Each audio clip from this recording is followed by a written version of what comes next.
Hello everyone, this is Syed Usman. Currently I am first year medical student at Vardhman Mahavir Medical College and Safdarjung Hospital Delhi.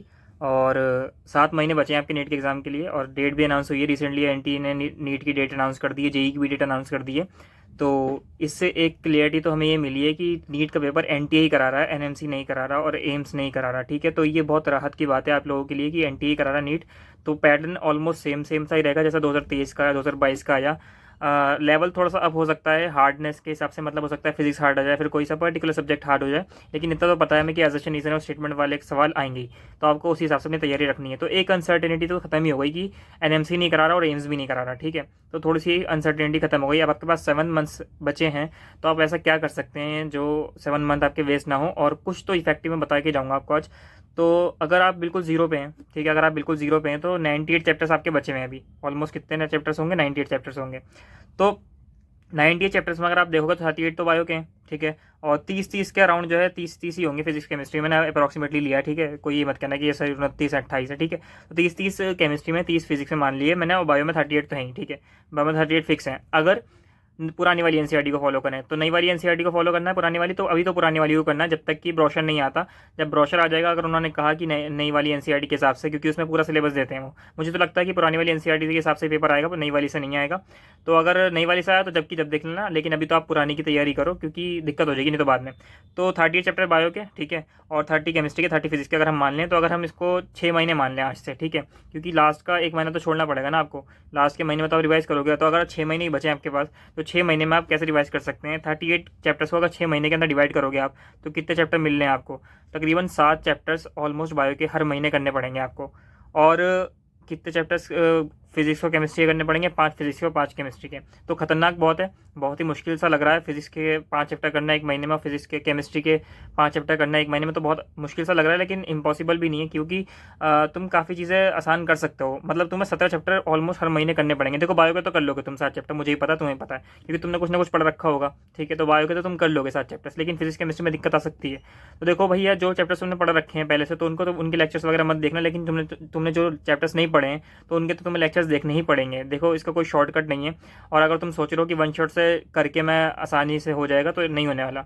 तुम्हें long lectures ही देखने पड़ेंगे। कोई कहता है कि उम्मीद का लेक्चर्स अगर मैं देख लूँ 8 घंटे का है तो सब कुछ पढ़ा रखा है उसमें, तो लेकिन यार पता क्या होता है, जब तुम वन शॉट देखते हो ना, तुम्हारी मेमोरी डेवलप नहीं हो पाती। अगर तुम एक लेक्चर, ठीक है, एक चैप्टर अगर तुम 8 लेक्चर में देख रहे हो, ठीक है, मान लो कि वो खत्म हुआ तुम्हारा 8 दूनी 16, 16 घंटे में खत्म हुआ, और वही चैप्टर 8 घंटे में खत्म कर दिया। चलो उन्होंने उन्होंने बातें नहीं करी बीच में, लेकिन एक मेमोरी डेवलप होती है। जो रेगुलर वो होते हैं ना लेक्चर्स, उससे एक मेमोरी डेवलप होती है।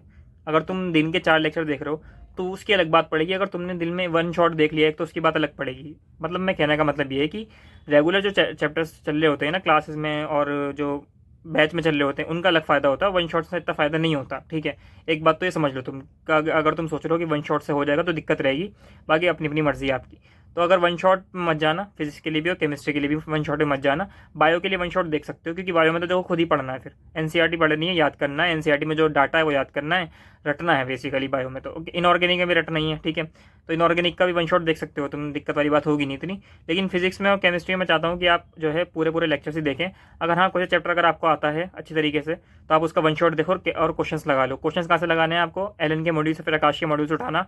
150 से लेकर 200 क्वेश्चन पर चैप्टर कर लेना, दिक्कत खत्म हो जाएगी। सिंपल सी बात है। ठीक है, अगर कोई सा चैप्टर आपको नहीं आता बिल्कुल भी, तो उसके लॉन्ग लेक्चर्स देखना सारे, फिर उसके क्वेश्चंस लगा लेना। कौन से क्वेश्चन लगाओगे? सेम एलन के मॉड्यूल से, फिर आकाश के मॉड्यूल्स के 150 से लेकर 200 क्वेश्चन पर चैप्टर लगा लेना, और फिर दिक्कत आपकी खत्म हो जानी चाहिए। ठीक है, और टेस्ट कोई सा मत छोड़ना। देखो आप टेस्ट देना स्टार्ट कर दो, ऐसा मत करना कि आप टेस्ट नहीं दे रहे। ठीक है, तो टेस्ट किस करने हैं? देखो आप बहुत सारी टेस्ट सीरीज जो है अब से स्टार्ट होंगी, क्योंकि ये नीट की डेट आ गई है। नहीं तो कोई ना कोई टेस्ट सीरीज तुम्हारे बैच में चल रही होगी, वो फॉलो कर लो। ठीक है, और एक अचीवर्स टेस्ट सीरीज अभी लॉन्च हुई जो 15 अक्टूबर से स्टार्ट है, लेकिन वो मत ज्वाइन करना। जिसकी जीरो प्रिपरेशन है वो ज्वाइन मत करना बिल्कुल भी, क्योंकि उसके टेस्ट काफ़ी हार्ड होते हैं, तुम संभाल नहीं पाओगे। जिसके जो जीरो पे है ना वो संभाल नहीं पाएगा उसको। जिसकी तैयारी हो चुकी है, जिसका 70-80% सिलेबस हो चुका है, वही संभाल सकता है एलन की टेस्ट सीरीज को, क्योंकि वो बहुत फास्ट चलती है और उसका सिलेबस बहुत ही अजीब तरीके से चलता है। फॉर एग्जाम्पल, उसके पहले टेस्ट में मैं मान लेता हूँ, ठीक है, मुझे पक्का अभी मैंने देखा नहीं है शेड्यूल क्या है, तो उसके पहले टेस्ट में हो सकता है रिप्रोडक्शन आ रहा हो। ठीक है, रिप्रोडक्शन वाली यूनिट आ रही हो, मतलब कि 12th की बायो भी चल रही हो साथ साथ में। हो सकता है उसके सेकंड टेस्ट में जेनेटिक्स आ रही हो, तो तुम इजीली कवर नहीं कर पाओगे। Same for physics chemistry. ठीक है, तो तुम कवर नहीं कर पाओगे। अगर किसी का 70-80% सिलेबस हो चुका है, तो वो अचीवर्स की टेस्ट सीरीज डेफिनेटली ज्वाइन कर ले। 15 अक्टूबर से वो स्टार्ट हो रही है, तो आपको बहुत फ़ायदा होगा। ठीक है, दूसरी बात, अगर कोई बंदा 34% 40% सिलेबस पे, तो सबसे पहले तो ध्यान रखो कि पैनिक मत होना भैया। तुम्हारे पास टाइम है, 7 महीने हैं, और तुमने अगर 30-40% सिलेबस कंप्लीट कर रखा है तो तुम अच्छे खासे आगे हो, पीछे नहीं हो ज़्यादा, ठीक है। तो अब तुम क्या करो, लिख लो जो जो चैप्टर्स तुम्हारे नहीं हुए उनको लिख लो, ठीक है, कि ये वाले चैप्टर मुझे करने हैं। और जो जो चैप्टर तुम्हारे हुए हैं वो भी तुम ध्यान रखो। अब वो कैसे तुम रिवाइज करोगे, देखो ऐसा है, जो तुम्हारा सिलेबस चल रहा होगा क्लास में वो तो चलते रहने दो, ठीक है।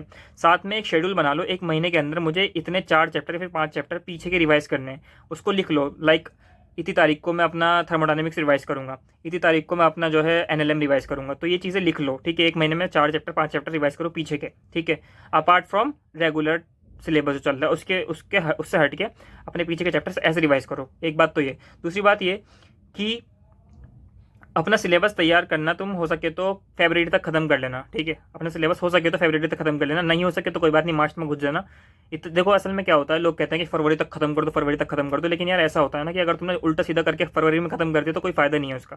तो अगर मार्च तक लेके जा पाओ तो मार्च तक ले जाना, अगर हो सके तो अच्छी बात है फरवरी तक खत्म हो जाए एफिशिएंटली। लेकिन अगर फरवरी तक खत्म नहीं हो पा रहा है तो मार्च तक खत्म करो, लेकिन एफिशिएंटली और अच्छे तरीके से खत्म करो। ऐसा ना हो कि फिर तुम्हारे कंसेप्ट वीक पड़े हुए हो, तो फिर रिवीजन का कोई फायदा नहीं है। अगर तुम उल्टा सीधा पढ़ लोगे और चाहे फिर 36 रिवीजन कर लो, कुछ नहीं होने वाला। तो अच्छी तरीके से पढ़ना, ठीक है। 1 महीने भी काफ़ी होता है रिवीजन करने के लिए और टेस्ट देने के लिए, लेकिन तब काफ़ी होता है जब तुमने अच्छी तरीके से पढ़ रखा हो। अगर अच्छी तरीके से नहीं पढ़ रखा तो क्या 10 महीने भी काम नहीं आने के, ठीक है। तो अच्छी तरीके से पढ़ो, पहली बात तो, ठीक है। तो अगर हो सके तो फरवरी तक सिलेबस कंप्लीट कर लेना। अगर तुम जो है फिजिक्स वाला के बैचेस में पढ़ रहे हो, देखो मुझे ज़्यादातर पता है फिजिक्स वाले के बैचेस का जो सिलेबस खत्म होता है वो कब तक खत्म होता है, मार्च तक, ठीक है। मार्च के एंड तक खत्म होता है फिजिक्स वाले के बैचेस का सिलेबस। कोई जो बैच होता है जो फर्स्ट टाइम आया होता है ना, जो फर्स्ट आया होता है बिल्कुल शुरू में, नीट के एग्जाम से पहले ही आ जाता है जो, उसका सिलेबस तो मेरे ख्याल से 2 महीने पहले खत्म हो जाता है। लेकिन जो बाकी के सिलेबस चल रहे होते हैं उनके बैचेस के, उनका सिलेबस जल्दी खत्म नहीं होता, वो मार्च तक जाता है। तो उसके लिए क्या करो तुम, क्योंकि देखो तुम जो शुरू से पढ़ रहे हो, है ना, तो मतलब तुम्हें पढ़ते हुए भी 3-4 महीने हो गए होंगे, तो तुम शुरू से पढ़ रहे हो तो तुम्हें चीज़ें आती होंगी, तुम्हारा ऑलमोस्ट शॉर्ट चल रहा होगा मामला। तुम क्या करो, जो एंड के जो चैप्टर्स हैं जो पढ़ाए जाएंगे फिजिक्स वाला में फरवरी और जनवरी मार्च में, ठीक है, उनको अभी से कवर करना स्टार्ट कर दो थोड़ा थोड़ा। तो कोई अच्छी एडवाइस दे रहा हूँ, अगर हो सके तो करना, लेकिन जोर मत डालना अपने ऊपर। अगर हो सके तो कर लेना, तुम्हारा ही फायदा होगा। जैसे कि मॉडर्न फिजिक्स है, मॉडर्न फिजिक्स अगर तुम ड्रॉपर हो तो मॉडर्न फिजिक्स तुमने भाई 12th में पढ़ रखी होगी, तुम्हें भी ईजी लगती होगी, ठीक है। तुमने यूट्यूब के लेक्चर देखे खत्म हो जाएगी मॉडर्न फिजिक्स, इतनी कोई हार्ड नहीं है यार, डुअल नेचर कितना ईजी होता है, ठीक है। और एटम न्यूक्लियाई एटम तुम केमिस्ट्री में पढ़ते हो तो तुम ये वाले चैप्टर्स कंप्लीट कर सकते हो अपने आप से खुद से, ठीक है। तुम्हें ज़रूरत नहीं है कि जो तुम बैच के लिए ही वेट करो, तुम्हें एंड में फ़ायदा होगा, क्योंकि एंड में क्या करते हैं टीचर सिलेबस भगाते हैं बहुत तेज, तो उससे तुम बच जाओगे। इस तरीके से तुम बायो में लाइक इकोलॉजी तुम खुद से कर सकते हो, इकोलॉजी में कोई इतने कंसेप्ट है नहीं, ठीक है। तो तुमने वन शॉट देखा और एनसीईआरटी पढ़ी, क्वेश्चन लगाया, हो गया काम। तो ये चीज़ तुम कर सकते हो। और जैसे केमिस्ट्री में एंड में क्या चल रही होती है, इनऑर्गेनिक चल रही होती है, S block P block and में आएगा। तो तुम क्या करो, एस ब्लॉक पी ब्लॉक अभी से पढ़ लो ना यार, क्योंकि एंड में फिर चीज़ें याद भी नहीं रहेंगी इतनी ज़्यादा, क्योंकि ये तो सारी याद रखने वाली चीज़ें हैं, एस ब्लॉक पी ब्लॉक, ठीक है, और डी एंड एफ ब्लॉक, ये सारी चीज़ें याद करने की हैं। अगर तुम्हें अभी कर लिए तो तुम सोचो कितना फ़ायदा होगा तुम्हें। तो थोड़ी सी प्रिपरेशन मैं तुमसे कह रहा हूँ कि थोड़ा सा एक्स्ट्रा कर लो अगर हो सके तो, ठीक है, तुम्हें फ़ायदा होगा। दूसरी बात क्या करनी है, अपनी लेक्चर्स फॉलो करो, ठीक है। अब टेस्ट चलता रहेगा तुम्हारा, टेस्ट का रिवाइज करते रहो। अगर आपका 15 दिन में एक बार टेस्ट हो रहा है तो तुम टेस्ट के लिए रोज़ कम से कम 4 से 5 घंटे निकालो। 4 से 5 घंटे टेस्ट के लिए निकालो, 6-7 घंटे तुम्हारे उसमें जा रहे हैं लेक्चर्स में, ठीक है। 7 घंटे 8 घंटे चले जाते हैं किसी किसी के, 5 घंटे तकरीबन टेस्ट की तैयारी के लिए निकालो। उस 15 दिन अगर तुमने 5 घंटे निकाल दिए एक टेस्ट के लिए तो तुम्हारा टेस्ट अमेजिंग जाएगा, तुम्हें पता है बात। तुम टेस्ट की तैयारी नहीं कर पाते हो इसलिए तुम्हारा अच्छा नहीं जाता टेस्ट। अगर तुमने 15 दिन 4 घंटे या 5 घंटे डेली के टेस्ट के लिए निकाल ली तो तुम्हें पता है तुम 6 से प्लस स्कोर कर दोगे, ठीक है। तो तुम जो है 4 से 5 घंटे निकालो। अब तुम कहाँ से टाइम बचाओगे तुम्हें देखना पड़ेगा। हमने तो निकाला तो तुम्हें भी निकालना पड़ेगा, तभी टेस्ट में मार्क्स इंक्रीज करेंगे। और क्वेश्चन कहाँ से करने बता दिए मैंने, एलन के मॉड्यूल से ही क्वेश्चन सॉल्व करने हैं, एलन या फिर आकाश, जो भी तुम्हारे पास मॉड्यूल्स अच्छा हो, ठीक है। अगर टाइम कम है तो डीपीपीएस तुम छोड़ सकते हो, डीपीपीएस मत करना, डायरेक्ट एलन के मॉड्यूल से फिर आकाश के मॉड्यूल से, फिर जो भी तुम्हारे पास रेफरेंस बुक हो उससे कर लेना, क्योंकि डीपीपीएस रिलेवेंट कम होती हैं एज़ कम्पेयर टू मॉड्यूल्स के अंदर जो क्वेश्चन होते हैं वो सब टाइप के होते हैं, और वो होते हैं जो पेपर के जैसे होते हैं। मतलब कि मैं बेसिकली ये कह रहा हूँ कि मॉड्यूल ज़्यादा रिलेवेंट हैं डीपीपी से, जो तुम्हारे टीचर्स दे रहे हैं ना। हो सकता है किसी कोई सा टीचर अच्छा हो, देखो मैं किसी टीचर को वो नहीं बोला, लेकिन ज़्यादातर जनरली मैंने देखा है कि डीपीपी से ज़्यादा रिलेवेंट क्या होते हैं, मॉड्यूल से क्वेश्चन होते हैं। तुम मॉड्यूल से क्वेश्चन कर लेना अगर, ठीक है, बात समझ में आ गई होगी तुम्हारे। और करना कौन से, एक्सरसाइज 1 कर लेना एलन की। मैंने जो करे थे, मैंने एलन के मॉड्यूल्स की एक्सरसाइज 1 करी थी, सिर्फ एक्सरसाइज 1 करी थी मैंने, ना थर्ड करी थी ना कोई सी करी थी। और मेरी फिजिक्स बहुत अच्छी थी, ठीक है, फिजिक्स केमिस्ट्री मेरी बहुत ठीक थी। और इवन जब मैंने फर्स्ट ड्रॉप हुआ था तो सिर्फ और सिर्फ मैंने एम आर सर के क्वेश्चन ही करे थे, मैंने तो मॉड्यूल्स भी नहीं करे थे। मेरे 150 मार्क्स आ गए थे। नीट 2022 में मेरे फिजिक्स में 150 मार्क्स आ गए थे। मैंने सिर्फ और सिर्फ एम आर सर की क्लास के क्वेश्चन करे थे। लेकिन नीट 2023 के लिए मैंने एम आर सर के क्वेश्चन भी करे क्लास के, और मैंने एल एन के मॉड्यूल्स की फर्स्ट एक्सरसाइज कर ली। तो मेरे 160 आए, ऑल दो मेरे पास ज़्यादा भी आ सकते थे, कुछ सिली मिस्टेक्स की वजह से कम हो गए। लेकिन हाँ, मैं कहना चाह रहा हूँ कि इनफ है, ठीक है। एल एन के मॉड्यूल्स की फर्स्ट एक्सरसाइज इनफ है, ठीक है। केमिस्ट्री वगैरह के लिए भी, बायो के लिए मत करना कोई सही मॉड्यूल। बायो के लिए तुम कोई एनसीईआरटी बेस्ड क्वेश्चन करना, नहीं तो जो क्लास में तुम्हें कराए जा रहे हैं टीचर उन्हीं से करने हैं बस, ठीक है। और टेस्ट सीरीज तुम्हें कोई से भी ज्वाइन कर लो, ऑनलाइन या फिर ऑफलाइन। ऑफलाइन वो मत करना जिसकी बजी पड़ी है, मतलब जिसकी हालत ख़राब है ना, जिसका कुछ नहीं हुआ, तो ऑफलाइन वो ज्वाइन मत करना, क्योंकि ऑफलाइन में फिर आने जाने में टाइम वेस्ट होता है। क्योंकि और ऑफलाइन का थोड़ा सा टेस्ट का सिलेबस थोड़ा अलग चल रहा होता है ऑनलाइन से। अगर तुम ऑनलाइन पढ़ रहे हो ना, तो फिर ऑफलाइन की टेस्ट सीरीज ज्वाइन करोगे, अलग सिलेबस चल रहा होगा, तुम्हारी हालत ख़राब हो जाएगी। तो ऐसा मत करना कि तुम अपने आपको ओवर स्मार्ट समझ के तुम सोचो कि ये वाला भी कवर कर लूँगा, वाला भी कवर कर लूँगा, नहीं हो पाता कवर। अगर ऑफलाइन करो तो ऑफलाइन ही देते रहना, फिर ऑफलाइन के हिसाब से पढ़ना, और अगर ऑनलाइन करो तो ऑनलाइन के हिसाब से ही करते रहना, ऑनलाइन ही देते रहना।